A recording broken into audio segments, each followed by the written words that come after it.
salaamaaleykum wa rahmatullah yaram maa ngi leen di nuyu bu baax mbaa yéen a ngi ci jàmm yal na yàlla doole taw sax bu baax ñu ñëw ci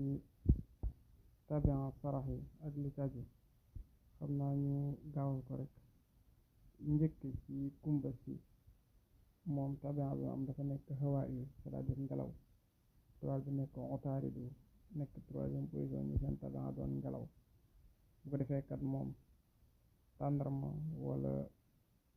kaamilu alquranul karim wala sijaada wala kurus wala dàllu mbarakis wala sax dàllu carax yi wala sax jënd lu mel ni ginaar wala costume xeet yi yëpp lu mu ci saraxe li ma jotal lim yëpp lu mu ci saraxe baax na dina ko jariñ lu baree bari ci kàttanu yàlla borom bi subhanahu wa taala bu ko defee nag bu doon def bismillahi arrahmani arrahim alhamdulillahi rabbil alamin ba ca wala boolin bi daal maanaam fatiha mu di ko def saa yu xëyee fajar ci kàttanu yàlla 19 fois wala 14 fois wala 114 fois bu mu ci mën a doon daal baax na dina ko ubbil bunt yu bari moom kumba mi fii waaye nag étoilam bi dimanche bu nekk rek 9h la après 9h 16h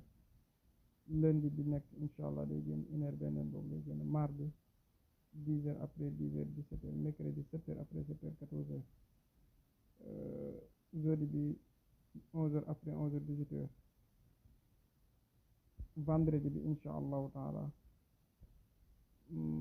8h après 8h 3h samedi midi beneen boobu rek lay génn kon boo si jógee da ngay ñëw ci Mariama Sëy noonu mel na ni noonu la ko bindee boo defee Mariama Sëy boobu nag tabixa bi dafay nekk maa yu ndox étoile bi nag nekk mustari nekk nag ñaata juróomeelu position ñi seen tabixa doon ndox bu ko defee nag moom tabixa bu baax la bu am doole la rawatina position bi malgré cat dina ko sonal waaye lu mën a xew rek baax na mu fonk saraxo pomme vert wala sax nga ne lépp luy firi rek baax na waaye nag pomme vert moo ci gën a baaxati baax na mu fonk tamit suukar baax na mu fonk ndox surtout ndox sax bu koy def lu bari baax na yi ma jot lim yëpp baax na ci moom bu ci bokkee suukar yi mel na ni wax naa ko soow mu di ko njar di ko saraxe baax na ci kattanu yàlla dina ko dimbali lu bare bari te léeg-léeg nag muy góorgóorlu di fajwaale ci wàllu seytaane du ñàkk loolu dina baax ci moom lool dina ko dimbali ci yu bare bari rawatina sax bopp bu di faral di metti léeg-léeg waaye lu mën a xew rek daal sarax yi moom mongoog étoile bi nag dimanche bu nekk day génn 12h beneen boobu lay génn lundi 9h après 9h 16h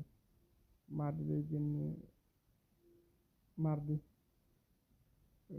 1h beneen boobu lay génn mercredi 10h après 10h 17h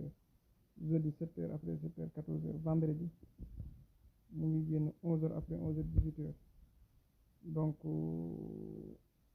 samedi mooy stop samedi 8h lay génn après 8h 3h kon moo ngi noonu ñu yem foofu ñaan yàlla mu doon li jàmm ak tawfeex